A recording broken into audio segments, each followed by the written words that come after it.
Yes, a very happy Andy Morrison said City on penalties before the game, but a very happy Shaun said a City victory, and that is all that matters. Manchester City have won the Community Shield. We have not said that since 2019. It's the first time in 5 years that we have won the Community Shield. I am ecstatic for Manuel Akanji. Of course, he missed the penalty for Switzerland when England beat them in the Euros. So for him to step up there, the mentality for him there, Andy. Yeah, it's brilliant. And for it to be the Community Shield, which is, you know, normally a glorified friendly, what a great game. Entertainment all the way through the game, you know, the late drama and then the penalties missing early.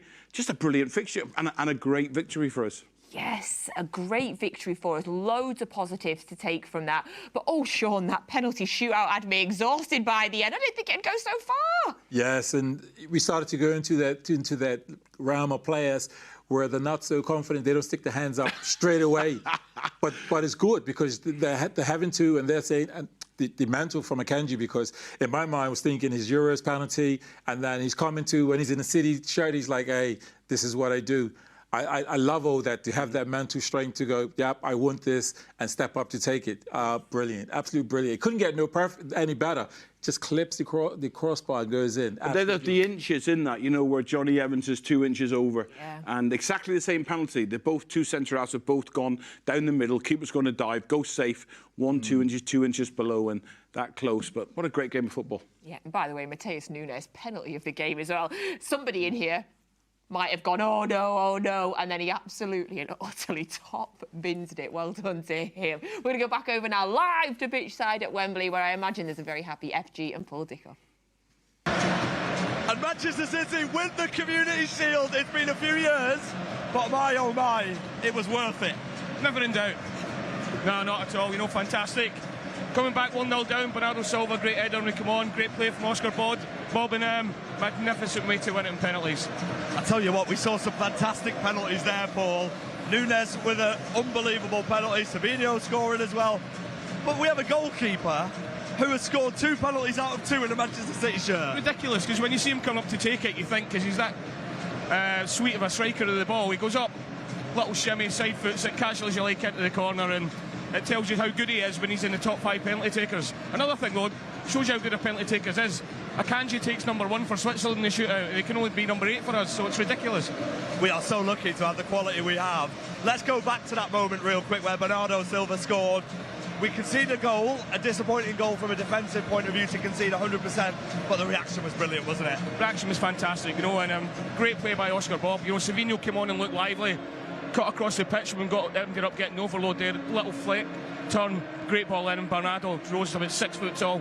Great head on. The passion in his face when he scored was great to see. It was absolutely brilliant. We've also got Nadim Manua just on our side, who's been really happy watching it with us. Great to see Nadim there, loving it. Here he is. Wasn't too bad, that was it? It was all right. I preferred the last sort of 5 minutes. Yeah, absolutely. But you know, it's nice. It's nice to see you win one of these. I've been retired 4 years, travelled to 4 of these, never really gone well. Yeah. But that is nice, and I think it's what they deserve, to be honest. I think the character as well within the penalties to go behind Edison, saving one, scoring one. It's just a nice feeling beating United at Wembley, isn't it? Just shows you, we're 1-0 down. Me and FG are walking down the stairs to come down here, and we're saying, oh, it's only the Community Shield. It's only 1-0. Yeah. Then we equalise and we're like celebrating like madmen when we win it. That's coping, isn't it? You know what I mean? It doesn't matter. You know, they've won the league so many times, but then it's a Manchester derby. I think you could see that from the celebration Bernardo had after he scored to make it 1-1. Looked like the biggest goal he'd probably ever scored in his life. But then also what we like, even though he's missed the penalty this time, they've gone through, and Akanji stepping up to do it after missing a pen for Switzerland. It's a great feeling, that, I'm sure. Listen, it's only the Community Shield if we lose. This is definitely worth shouting about. Let's have a word on our youngsters as well from both of you. Firstly, Paul. Yeah, incredible. You know, absolutely incredible. You can see that City were stretched today in terms of the squad that they had, in terms of people being able to come out and be fit and be healthy enough to stay on the field for as long as they could. But those guys have made a big difference. Given how further advanced I think that United team are in theory, when they look at the matchups that they had on the field today, they should have been dominant, but they weren't. You know, shout out to O'Reilly, shout out to McAtee, Oscar Bob, Rico Lewis, incredible. You know, that's just naming but a few of them. I thought they were outstanding, and as a consequence, these fans have seen something, and they know that the future still looks very, very bright and very, very blue. Ruben Diaz is getting interviewed on the screen right now. Nadim, what a legend, by the way. Thank you so much for joining us. You're an absolute hero. Hey, always a pleasure winning at Wembley. Absolute legend. Did you ever won at Wembley? Ruben Diaz took a penalty as well, by the way. Cool as you like. We are so lucky to have players with such ability. And going into the new season, we've not won the last 3 of these. And have we come over a bit of a psychological hurdle that gives them even more of a boost? I don't think you can say that. So we've not won the last 3 of these, but we've went on to win the league 4 in a row. So look, they'll love this, winning at Wembley. But all the focus will be in Chelsea next week. The fact that it's beating Man United here after going behind the penalties makes it even better. You know, I loved Nunez's penalty because Onana had Casemiro and Bruno Fernando's going. That's the way he goes. That's the way he goes. And he still went that way, and Nunez has stuck it right in the top bin, so have some of that. And we have to talk about Jadon Sancho's penalty because that looked like it was going top bins. What a save by Eddie. And he was unlucky with 2 previous ones from that. You know, he got a hand to it, which he'll be unlucky not to save, but unbelievable save, you know, because it's gone right into the roof of the net, and he just shows he's not got a great penalty taker, but a magnificent shot stopper there as well. Well, as normal, Wembley is blue, Manchester is blue. Paul Dickov, you are an absolute legend. Thank you so much. Been an absolute pleasure for joining us. Let's head back to the studio. I'm sure Natalie is going to be absolutely buzzing. Oh, I am absolutely buzzing, FG. Normality returns to Wembley with a Manchester City win. Just want to quickly repeat something that was said in the studio during that. Would you like to say it, Andy Morrison? What did you say about Paul Dickov? Well, I don't think he's really in a position to be talking about penalties and penalty shootouts. You know, we were just talking about that. You know, in massive moments, but the goal was more important than the penalty shootout.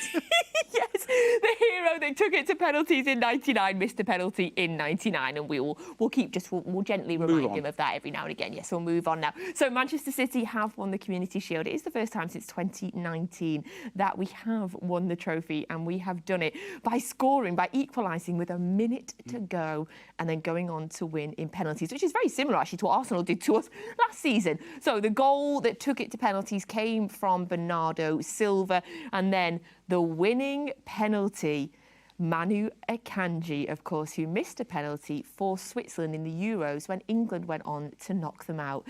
So a really big moment for him as well. And we just want to reiterate as well what FG was saying, because we fully agree with that, didn't we? When you win the Community Shield, it's brilliant. It's absolutely brilliant. I'm chuffed as heck, Shaun. We are. We're absolutely buzzing. Akanji stepping up. It's absolutely brilliant, the mantle that it takes. Because I could imagine that I'm in that position and going, nah, I don't really want that. You could choose another 2 players until you get to the last penalty. Then I'll stick my hand up and say, well, it's only you that has to take it. But I think it's brilliant. It shows you, the bravery to want to take it and sort of put to bed what happened with Switzerland. Beautiful, absolutely brilliant. Shows you the mentality. Bernardo coming on, playing a part, getting that goal. Again, he'll probably look at his penalty, reflect on it, could have gone a bit higher, but some beautiful penalties. Addison. Silvinho took a penalty as well, which I was really surprised to see him step up. Yeah, another one. That would have been like, I just come to the club. It just shows you the confidence, I want to be a part of this. I want to be a part of the success train that City's gotten to continue that. Absolutely brilliant confidence to come in as he has done. A new player just coming in saying, "Yep, I want to take a penalty," and calmly sticks it away. As a typical Brazilian. There was some really good penalties by City in that. And Edison, of course, who... Look, I mean, can we all just have a moment? I think he's calm down. Is this the new celebration that we're having for Edison? The hands shaking because he looked chill when he took his. Yeah, I mean, I have often said when in game, I'd love to know what his heart rate is. Because when he's playing, the way he plays, I bet he's around 45, 50, even under pressure. Yeah. And it's just the way he is, his personality. But can I say something about Bernardo Silva? Please. So we talked about, we've had Paul on there, and we talk about personalities, and we talk about, key moments and all that. Bernardo Silva's come onto the pitch, and there's a lot of young players there who are promising for us and have got great careers ahead of them. But it's not just the football. It's the personality of the players that create champions, and we have them throughout our team. Now, he's come onto the pitch, and the first thing he's done, he's riling everyone. I was watching him. So he's shouting and screaming at all the rest of the players. He then goes and rattles Garnacho. I'm not here for your show. I'm here to win. He then goes and scores the goal. The personality is what produces champions, not just the football. And we're very fortunate, you know, we could just name player after player after player after player who has that personality in this squad. And we're very fortunate to have him, and I love him. I love him. all 5'6" of him. I love him. And do you know what, Andy? He stepped up first to take the penalty, and he missed the penalty. But the fact that he stepped up first when he missed the penalty in the Real Madrid game as well, but he's still got the nerve and he's still got the bravery to step up first. I think that says so much about the man. Yeah, he will do. I mean, and if he has to do it again, he'll do exactly the same again, because that's a present. But, you know, that will impact him going forward, as in penalty taking. But, you know, on the pitch, do you know what I mean? Like I said, I go back to that little moment, you know, when 1-0, just like liven things up. You need somebody to start a fire. And, you know, he's one of them that done it. And rightly so, to be at that moment at the far post to get the equaliser, to take us into penalties. Fantastic. One of my other favourite moments in that penalty shootout, Shaun, was when Onana stepped to the side of his goal and he was going like that to Erling. Go on, big space there, Erling, put it in there. And then you just seen Erling just laughed. I know. And put it the other way. Well, I mean, first of all, the psychology that he's done there, it's like, I want you to go this way. And he's playing mind games, but Erling is so confident at taking penalties. He's like, I don't care where you stand. You can stand in the corner where I'm going and you won't save it. And when he stood there, I'm thinking, it's 2/3 of the goal on the other side. And in my mind, I'm thinking, I'm switching. I'm going the other way. I'm going the other way. But Erling Haaland, being confident as he is going, I know where I'm going. I'm not getting caught up in your games and all that. That's where I'm going. He leaves that side, goes across, he sticks it into the keeper's right. Brilliant penalty. I love that dirty bit of psychology, and Erling Haaland having the confidence to know it's about his game, his routine in terms of taking the penalty. Yes, absolutely. Fine margins, obviously, in penalty shootouts. We lost the Community Shield last year, obviously, on a penalty shootout to Arsenal, in which the only person to score was Bernardo Silva. Of course, Bernardo Silva missed the first penalty today, and then everybody else stepped up and scored. But of course, much gratitude and thank you to Bernardo Silva for getting that equaliser as well. So if we're looking at the game as a whole, Andy, what positives are you taking from it? The victory. It's a derby, do you know, and it's bragging rights for probably 24 hours. You know, normally it'll be a lot longer than that because of the nature of the game. You know, it's a victory and more experience, more time for the younger boys, showing the personality of Bernardo coming on and just looking at these players and how they carry themselves, learning all the time, and more minutes in the legs, ready for which is obviously the key moment next week where we start. So loads and loads and loads of positives. And as Shaun said before, no injuries, and we win all round. That was it. That's what we wanted. That was the top two. Yeah. Brilliant. Another standout performance for me from Oscar Bob as well, Shaun. Yes, and for me, if I was to put any money, I would say Oscar Bob will start the very first game. I think he's deserved it. I think he's knocking on your door to say, Pep, I'm not here to make up numbers. I want to be a part of this, and I want to be a regular part. I think his pre-season has been brilliant. Again, how he's assisted that goal, that loose shift, how he's moved the ball, received it with his left foot, moved it on the outside of his left foot to cross it with his right foot. Phenomenal.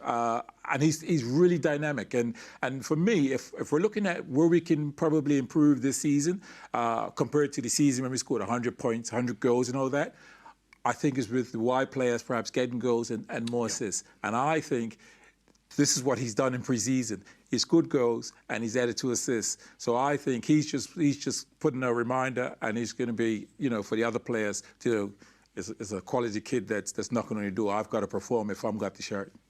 Little inside tip for you both on the fantasy football world. We all know I'm obsessed with fantasy football. Oscar Bob is currently in my first fantasy football draft. He's a steal at £5 million. And I agree with you, Shaun. I think he might start against Chelsea. He might not stay in my team long term, but currently Oscar Bob is in my fantasy football team. And I think he's a differential for me. Are you playing this year? I'm still considering. Are you, Andy? No. Do you want to be in our WhatsApp group where we talk? No, I didn't think you did, Andy. No. I've got enough problems trying to win games of football with Sri Lanka without trying to win games of football. You're doing real management. In that virtual world. I'm focusing fully on my fantasy football as well. So we are used to winning the Premier League without having won the Community Shield at the start of the year. We've done that for the last 3 years, not won the Community Shield and won the Premier League. And it feels like at the start of all those seasons, we don't win the Community Shield, we shrug it off and we go, right, focus into the Premier League. This year, Andy, maybe we'll go into the start of the season with a little bit of, a little bit of more positivity. Like, come on, we're starting it differently this time. Well, I think they'll go about it in exactly the same way they have the last 3 or 4 years. The manager will have them prepared. The manager will have them switched on this week. The game plan will be implemented as the week goes on. And when it comes to, to kick off against Chelsea, they'll be ready to go. I can't think of a much tougher game to start the season off. I really can't. It's a team that we're just, coming to a real kind of crescendo towards the end of the season. New manager in, and it's going to be electric first game, and a massive ask of the players. But I firmly believe that they can go down there and do what they did today, and get a result. Yes, this season's next game will be a week tomorrow against Chelsea, the opening game for us of the Premier League season. That is at Stamford Bridge. I think it's a 4:30 p.m. kickoff, and we will, of course, be here. I'll be here in the studio with Matchday Live as normal from an hour before. Of course, we only played Chelsea last week as part of our pre-season tour of America, and we had that 4-2 victory in which Erling Haaland got a hat-trick. I imagine that there'll be a lot of changes, perhaps because Chelsea continue to bring in players, and of course City will have all the players back that were not part of that pre-season tour. So returning this week to training, Shaun, we will have Kyle Walker, Phil Foden, John Stones, and of course the triumphant return of Rodri as well. With just a week to go though before this season. Wow. So looking ahead to that Chelsea game, what sort of game are you expecting? Well, I'm expecting a really good game. I think we'd go up a notch to having these winners. As Andy spoke about, these winners being in the dressing room, being in on the training field to take us up another level, to remind the young ones that are in there, like, this is what we do, this is how we start. Probably go and say, this is what we've done over the last few seasons. So we want to hit the ground running. A great thing about today is looking at, how the players were able to ride that period mid-second half, and then come back strong. So I think that's a huge thing going into the first game of the preseason, to go, how you come back and end the game really strong and positive. Because preseason, first games of the season is very hot. It's typically very physical in terms of being tired. So it's a good thing to go into this game, into this Chelsea game. Chelsea feel like a club, I don't know if transition's the right word for it, but they continue to have a large turnover of players. They've brought in a number of new players again, and I think they were linked to Pedro Neto. I don't know if that's gone through yesterday, that I saw as well. Obviously, you mentioned a minute ago, new manager as well for them, Andy. So is it hard to know what to expect from Chelsea? But of course, a game at Stamford Bridge is always difficult. It is difficult, and for me, one of the most difficult oppositions last year for the way they played. Conor Gallagher, the press and the explosion from both fullbacks on the turnover of possession was the best that we came up against. I did the co-commentary with Ali on the home game, and wow, 3, 4, 5 times we were exposed with the quickness of the turnover, and I thought they got the press, and I thought they got the detail. One of the best against us last year, and obviously a different manager now, so different ideas, wanting to play in a certain way. I think they gave the ball away very often in pre-season, and the manager spoke about having to really nullify, and perfect how he wants to play. So they'll still be learning. So it'll be a tough one, but I think we'll have, especially with the names you just mentioned, Natalie, coming back in, and I just think, wow, the strength when everybody's fit. We're still the best. Give us an idea from both of you then, in terms of try and put yourself in the position of the players that are coming back this week. You've had that whole busy season. You've then played in the Euros. You're coming back and got all the way to the final of the Euros for both those 4 players. For all those 4 players, you're coming back on a Monday. The season starts on a Sunday. For those 4 players, what will the week be like for them? Do you expect them to be in the squad Sunday? Do you expect them to be in the starting 11? Can they get up to that level in a week? Well, these players, their fitness doesn't really drop much because they don't have a huge break, and I think a lot of this communication will be dialogue with the sports science as to where the players are, and I think also an honest conversation with them, because I think it's about looking at the schedule and looking at where the early difficult games are and going, perhaps they can have a bit of a rest during this period when these 2 or 3 games come up. They're still involved, but they're being rested and being sub. But perhaps they can be used because they could be up to speed with these early games, as an example. So I think it's conversation with the sports science, the players themselves, and saying, do you feel recharged enough to go again now, or you still need in that period? So I think it's that sort of conversation. But as much as it'll be exciting to get the Rodgers, the Kevin De Bruyne, and all the rest of them back for the first game, it's also the bigger picture, as in the whole of the season, and getting it right to start well, get the wins, so that we're also strong at the end of the season as well. Yeah, and it's such a difficult balance because, you know, the fine margins of the Premier League, a point can, you know, we've done it ourselves so many times, you know, of course, on goal difference as well. So every game matters, you know, right from the top. Do you expect to see any of the returning players in the starting 11? I think Shaun's covered most of it, Nat, you know, and there's no way over the last week to 10 days, you know, while they've been recovering, that they've not had a structured programme that's being monitored, that will be data-based, given back to the club, where there'll be heart rate monitored and everything else that goes with that with modern sports science. So they'll know exactly where they are. They'll know where their recovery is. Very quickly, I think Monday, Tuesday, they'll know where they're at. And as Shaun said, an honest conversation with the players to see where they're at. But coming back in, I think it's a big ask. I really do. If it's, you know, only 5 or 6 days to be ready, you know, to start that game, you know, on the bench and all that. And like you said, we're trying to structure games going forward because they come thick and fast.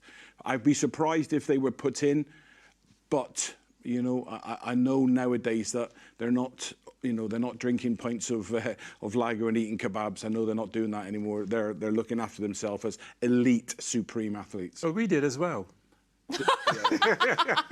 We looked after ourselves. But then it's going on about trust. It's going on about trust, and Pep trusts the players that he's currently got, and to know that you got that quality that you can use if you need to. So how great a position to be in, to be able to go, okay, I can throw you in now, De Bruyne, I can throw you on Rodri or whoever it may be. That's a great position. But I think he's seen enough of these players to know he can trust them in games. Oh, look at these pictures, Shaun.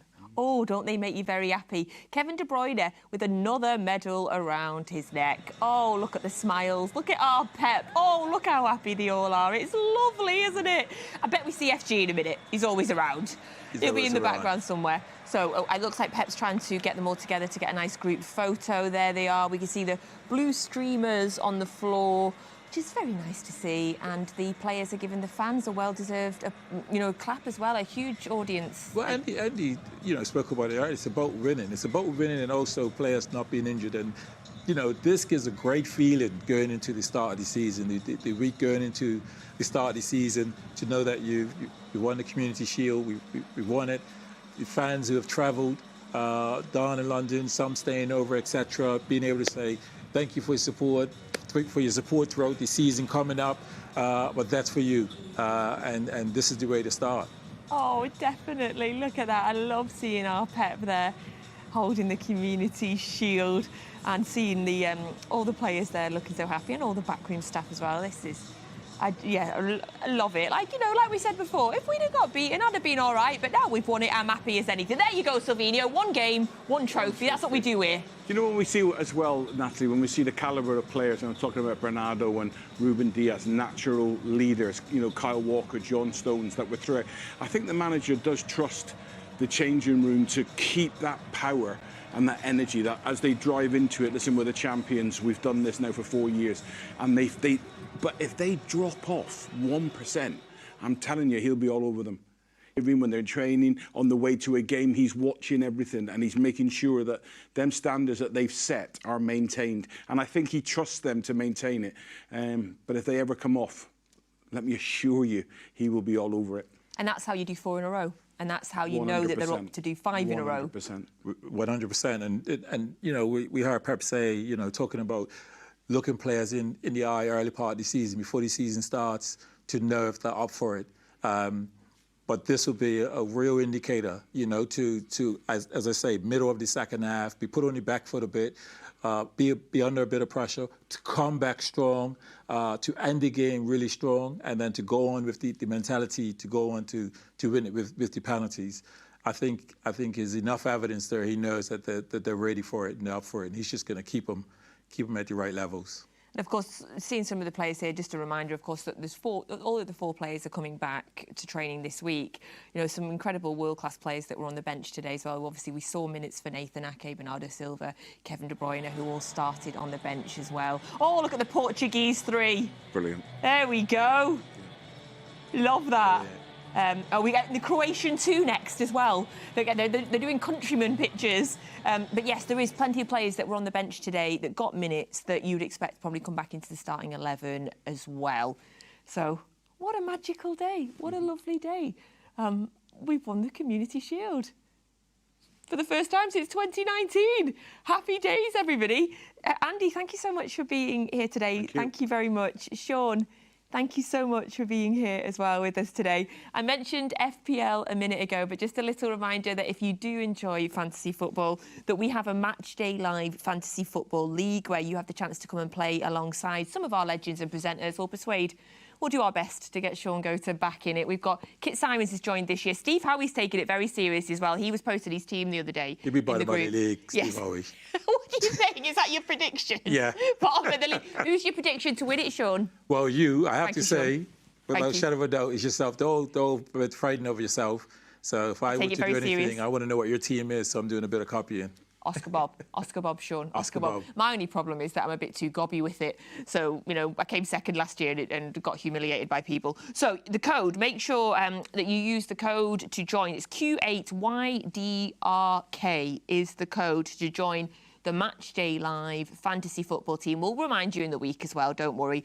You just need to have joined up before Game Week 1 deadline, which is next Friday night. But that was the code. I'll have a look across the socials. We will remind you in the week as well. So good luck for the season ahead. And thank you very much for joining us on Match Day Live. We very much appreciate your company. Congratulations to Manchester City for winning the Community Shield. What a week it's been where we've launched the new away shirt, which of course is completely and utterly in honour of these gentlemen and the rest of the team that played in 1999, winning that playoff final on penalties at Wembley. Just like today. Division 1 was second in the playoff final.